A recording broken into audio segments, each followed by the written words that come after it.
Hello，大家好，好久不见，久しぶりです。今天我们来改造这个超级破、超级旧、超级老的日本小房间，把它从这个样子变成了这个样子。我究竟经历了什么？影片很长，请大家看到最后吧。Hello，大家好，今天主播要出一个远门，所以 get ready。首先出远门，我们要带上食物、热水、护手霜。人生最重要的2件事就是保持皮肤湿润和经常运动。杀虫剂、大锤子、小扫把、螺丝刀、一双手套、老虎钳、吸尘器、口罩。收拾完毕，准备出发。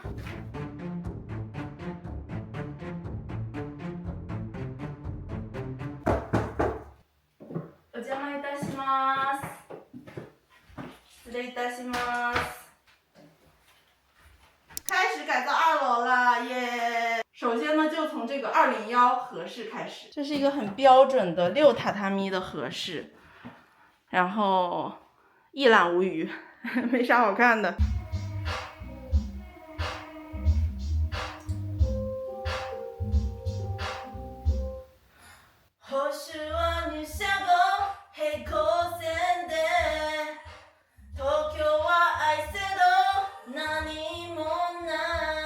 这个木头上还有之前写的字，这写的什么？おのすたおあり，看不懂。这里印了一个什么？香り。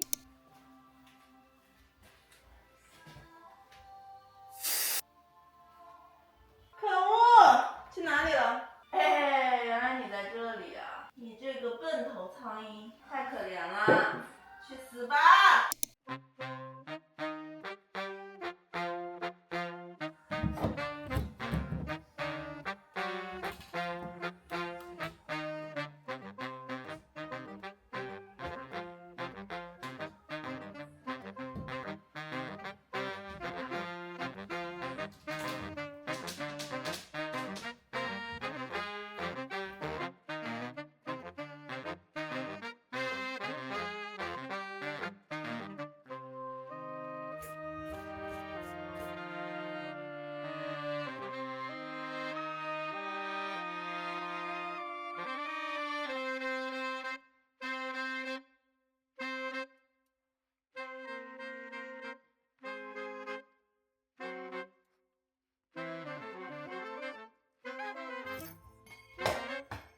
好脏啊！为什么2楼的排气扇能这么脏呢？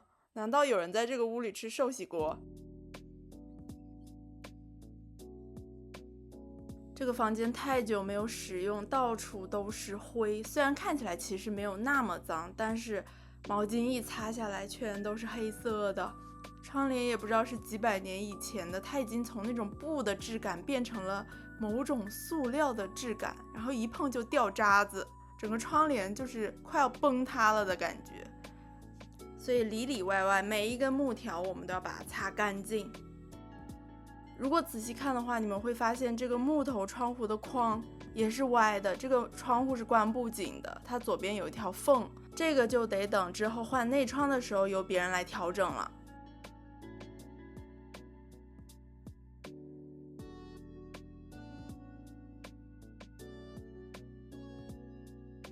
顺便扫一下外面走廊的这个窗户，这个窗户每天傍晚的景色非常好看，但因为今天是阴天，所以是雾蒙蒙的群山。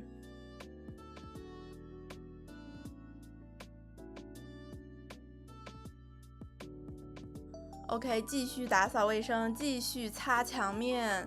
其实每次翻新一个房间都要花好长好长的时间打扫卫生，真的很长很长时间。不亚于刷漆的时间，然后这部分其实很少拍，因为确实是没啥好看的，它前后对比也不是很强烈，所以一般我都不拍。但今天拍了。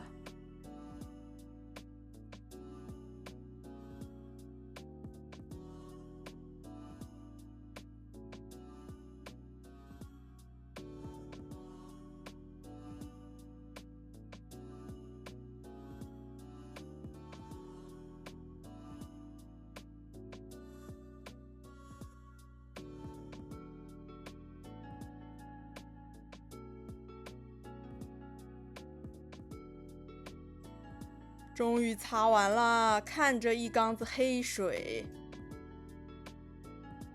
听说有人看不惯我的脚，给个特写。那么终于可以开始刷漆了。为什么又是刷漆？为什么又是刷漆呀？因为我之前在客厅用的那个立体的漆，你们还记得吗？叫什么来着？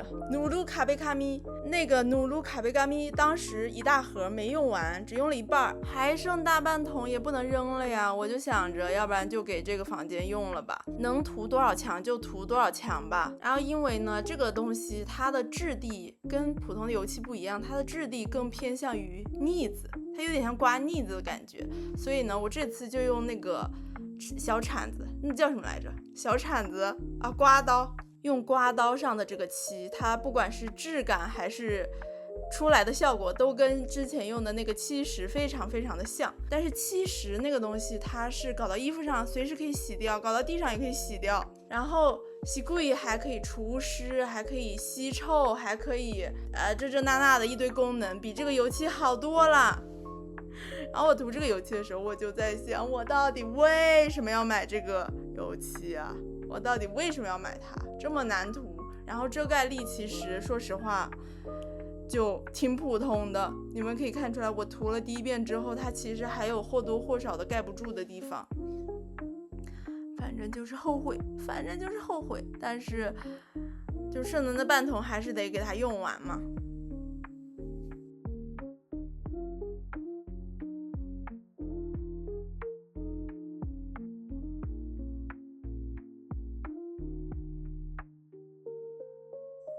是不是很漫长？我自己看这个视频我都觉得好漫长啊，而且我还加了好多倍的速度，就是涂得很慢。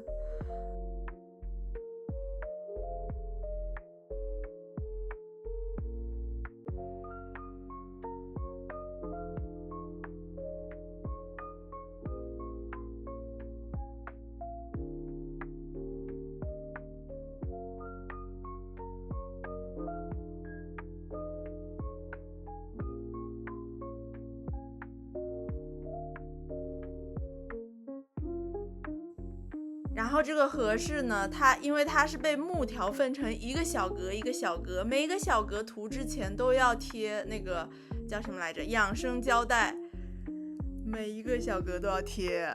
我的天哪！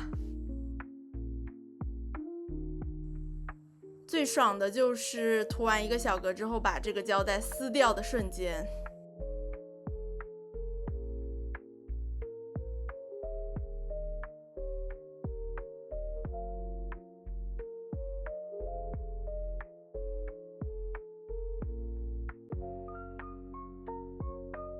我涂这个漆的时候，一方面特别想念漆石，然后另一方面我就在想，我为啥不贴壁纸呢？涂这个鬼漆，你知道一个很大的面积，你每一寸地方都要仔仔细细的涂抹，但壁纸就不一样了。壁纸你不管多大面积，你都是一整张贴上去之后把它刷平。等一下，我才发现我房间里是不是有只虫？好大的虫！我的天哪，什么东西？不会是马蜂吧？好恐怖啊！我现在才看到。说回这个壁纸，我想象中壁纸就是你贴上去刷平之后呢，你唯一需要做的，唯一有一点技术含量的，就是把旁边的边缘踩整齐，然后把剩下壁纸撕下来，对吧？听起来就是很简单，很爽。我好想贴壁纸，好想贴壁纸，很后悔为什么不买壁纸。所以呢，我就准备这一罐漆应该差不多可以把左边的这些墙刷完，然后消耗完之后呢，剩下墙我将会贴壁纸。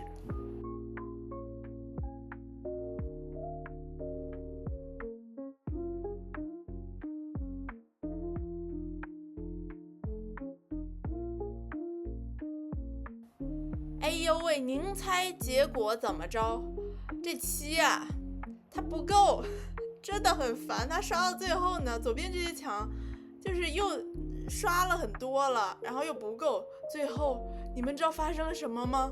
我竟然为了把这点墙刷完，包括别的地方，你们看，有的地方有点透色，还没有完全覆盖。为了补足这个地方，我竟然又买了一小罐这个漆。Oh no！ 孽缘，这个叫做孽缘。现在您正在看到的画面就是我跟这个漆的最后一点点缘分。我人生中最后一次触碰这个漆的样子，请记住这个画面。我不会再买这个漆了。我跟这个漆的孽缘就此结束了。我宣布，我这辈子不会再买第3罐这个漆。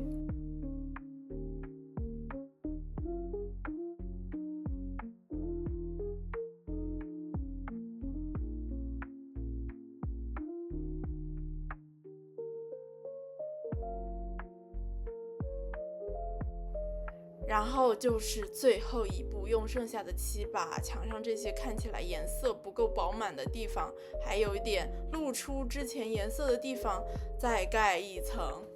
好吧，其实不止1层，我大概可能盖了2、3层。好想贴壁纸，好想贴壁纸哦！真不敢想象贴壁纸的我会有多么快乐。壁纸快到货吧，快到货吧！我心里这样想着。涂完了这面墙的漆，活在希望之中吧。OK，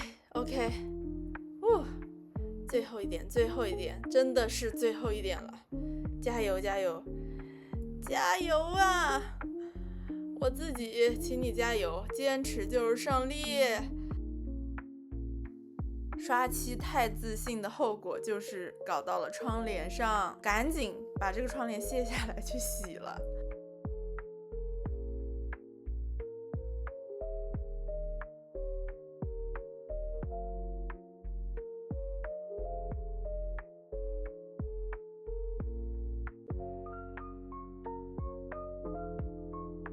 最后下面一点点，怎么还没刷完？怎么还没刷完？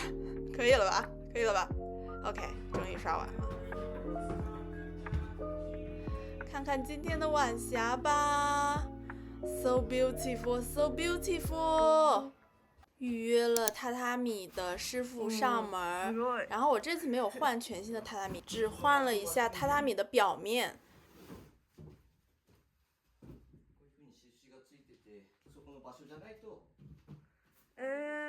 なるほど。書いていますよね。だからこれはここに収めるっていう印。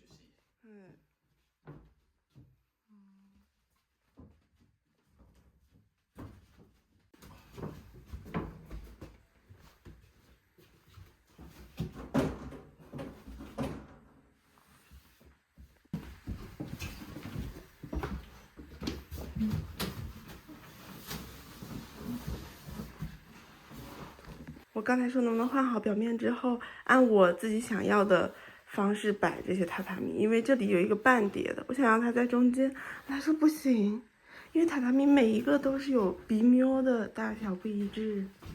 然后你看这写的东南，这写的南。はい、お金。いただきます。ありがとうございます。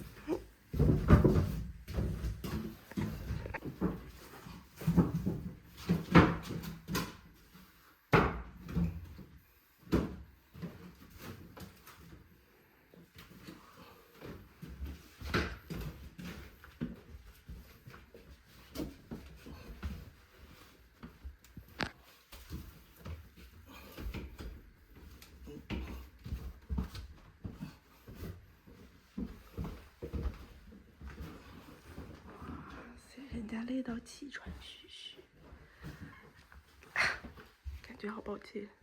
虽然我给钱。これはどういうことですか？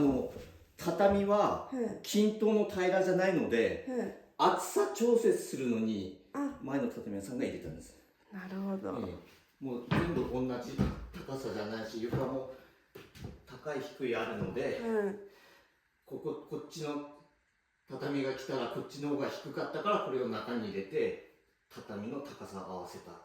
なるほどです。なるほどです。哇，搬完了，脏脏的，脏脏的。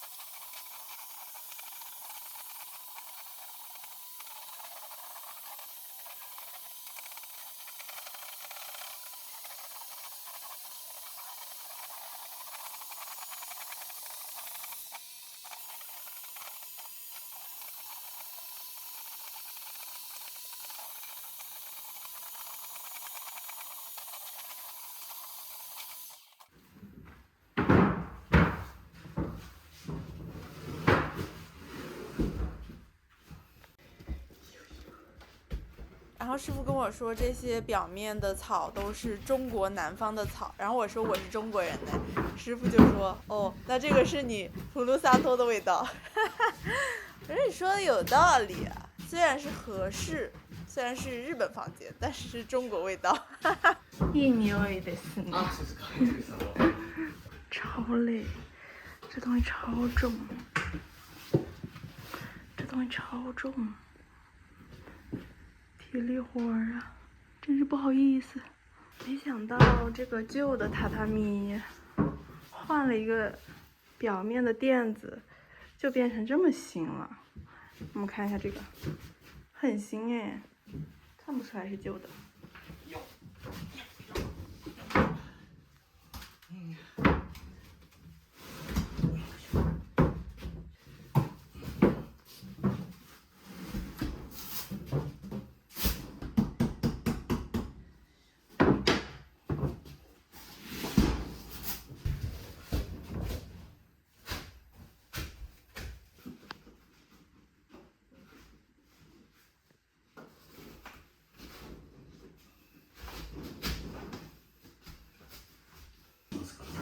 はい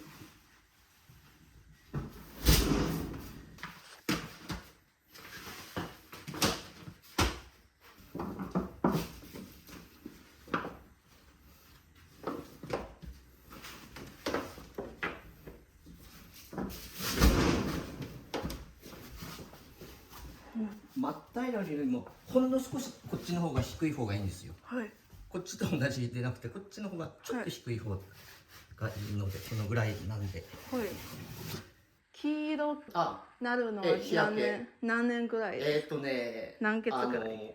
直射日光が当たれば当たるほどはい。黄色くなりますから、はい。まあ4、5年ぐらいでだんだん4年5年でもうかなり茶色くはなってしまうんですけど。わかりました。哎呦，先让我来躺一躺这个新的榻榻米，真的好香啊，有一股青草的味道，好像躺在野外一样，真的非常爽，非常放松。稍微放松一下之后呢，继续开始干活了。我这个衣服真的好短呐，我打码打的好辛苦，好辛苦。话又说回来，说回这个壁纸，给大家分享一下真实的贴壁纸体验，那就是挺难的，特别难，其实真的很难。根本就不是我想象的那么简单。好难听，好难听，好难听，好难听，好难听，好难听，好难听，好难听，好难听啊！怎么会这样？怎么会这样呢？怎么会这样呢？告诉我，告诉我，快告诉我，你还爱我？全部烂掉！全部烂掉！天哪！这个白色跟我的漆的白色不一样，这个白色好白。贴壁纸的难点在哪里呢？首先，它软，它好软，它是一张纸，你们知道吗？壁纸是纸做的，你们知道吗？我才知道。好，我之前不是在那个客厅也贴过那个碎花壁纸吗？但是我那个碎花壁纸它其实不是真正的壁纸，它是那种自带背胶的。怎么说？它这个纸不容易破，然后我现在贴的这个壁纸是那种真正的壁纸，是背面是糯米胶的壁纸。我为了不自己涂胶，我还专门买的是诺丽茨基的，就是已经涂好了背胶的壁纸。这种情况下，我竟然都觉得贴壁纸好麻烦，因为你拿起来一整张大壁纸的时候，它真的好容易到处乱跑。然后贴上去之后呢，由于重力，你明明贴好了位置，由于重力它还会逐渐的往下滑，你就要趁它还没有滑之前，赶紧把下面的塑料薄膜给它撕掉，然后让它下面也保持一个粘住的状态，这样的话它的重力就分散了，就没有那么容易往下滑了。但这个时候它其实已经滑了，然后你就要想方设法的推它，还不能太使劲，太使劲会破，轻轻的推它，把它回到之前那个位置。我觉得我讲不清楚，只有贴过壁纸的人才知道我在讲什么。然后现在正在贴的这张壁纸，因为我贴的太慢了，它跟左边交界的地方不是要用刀割一刀，然后取掉两边多余的部分吗？因为我贴的太慢了，所以左边的那个潮湿的胶水跟后面的旧壁纸接触太久了，就把后面的旧壁纸给粘掉了。这是我犯的最大的一个错误，导致这个地方凹凸不平，然后颜色也后面的深色也有点透出来，我十分的后悔。然后我知道这个时候就有人要说，哎，你竟然不把旧壁纸撕了再贴新壁纸。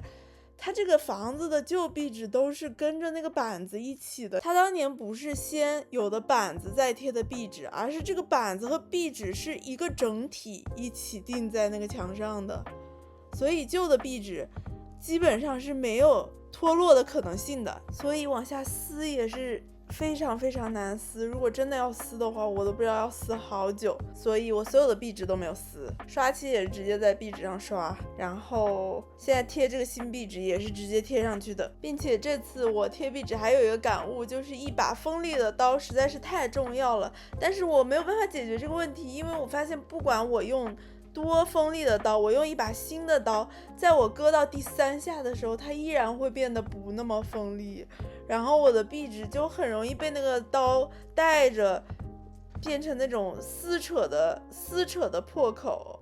然后因为这个壁纸里面那个胶的含水量特别大，刀片用一会儿就会变得很黑，我不知道是生锈来怎么样，反正就是不锋利了。 OK， 虽然抱怨了这么多，但实际上全部贴完之后整体效果还是蛮好的。也许是我太执着于细节了，也许我真的有点强迫症 maybe， 但是我觉得我没有，因为我不是处女座。突然想唱一首歌，准备好捂耳朵了吗？我就會去變速我淚水，尤其明知水瓶座最愛是流淚。我也不是水瓶座。最後的最後，貼一下這邊的幾個小方格，包括但不限於櫃子門。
那么地板和墙面翻新之后，这个屋子变成了这个样子，干净漂亮小房间。那么合适的房间一定要一个合适的灯，所以我现在要去你头里买一个灯回来。去你头里买灯的路上路过一家二手书店，然后我一进去发现这里的书季安30块钱一本，30块钱一本的书，你敢信？花样男子，这是花样男子吗？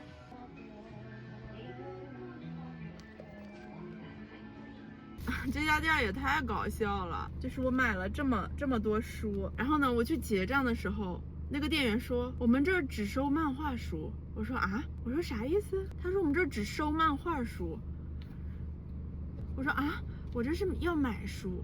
然后他说啊，すみません，然后他就给我结账了嘛。因为我买的这一堆书全都不是漫画书，然后他就以为不是他们店的书，他以为我是来卖书的。然后我说那你们只收漫画书的话，我买的这些书是怎么进来的？为什么这里会有这些书呢？他说哦，那是很久以前他们店收的书，就这些都是一直没有卖出去的。然后这个店呢，就几乎已经没有这种不是漫画的书了，其他全是漫画书，然后还有一些你们知道的一些跟色情相关的东西。唉，没办法，市场就是这样，大家不喜欢这些东西。给大家看一下我买的书。首先是一本《美女与野兽》，好可爱的一本书，怎么能不买呢？你看它封面，紫色的小碎花，然后它里面就是一些美女与野兽的这种图，好可爱呀！美女与野兽里面人物的简介，好可爱啊！这些书我基本是当装饰品买的，我也不会真的看，也许会看，大概率不会。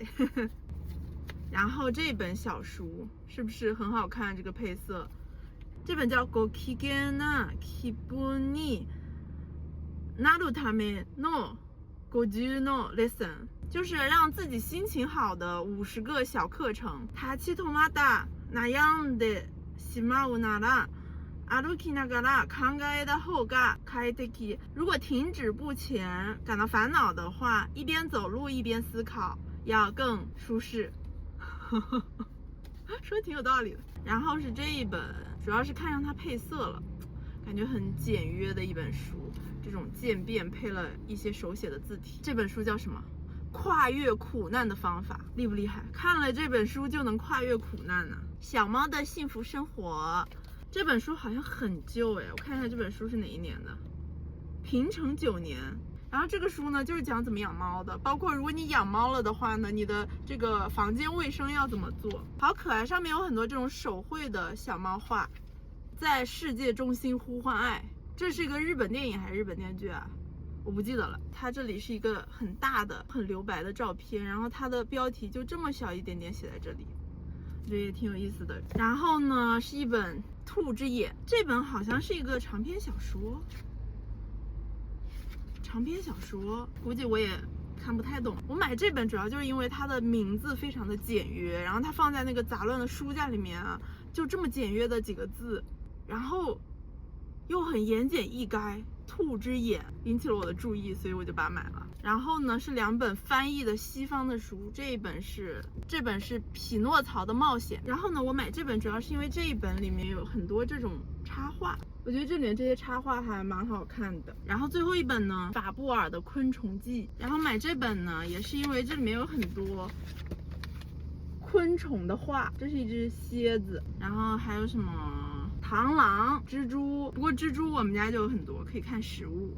而且这本书是儿童书来的，上面有平假名。体の構造が単純な虫なら，这可以学日语。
ください。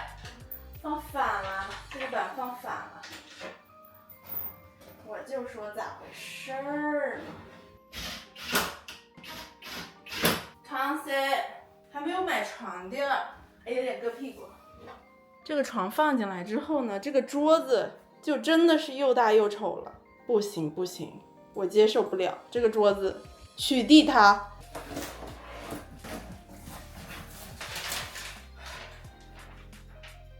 先把这个给解开，现在都缠在一起。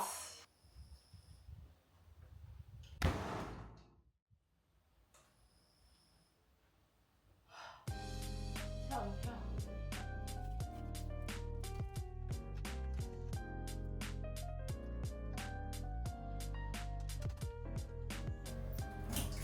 哇，不错。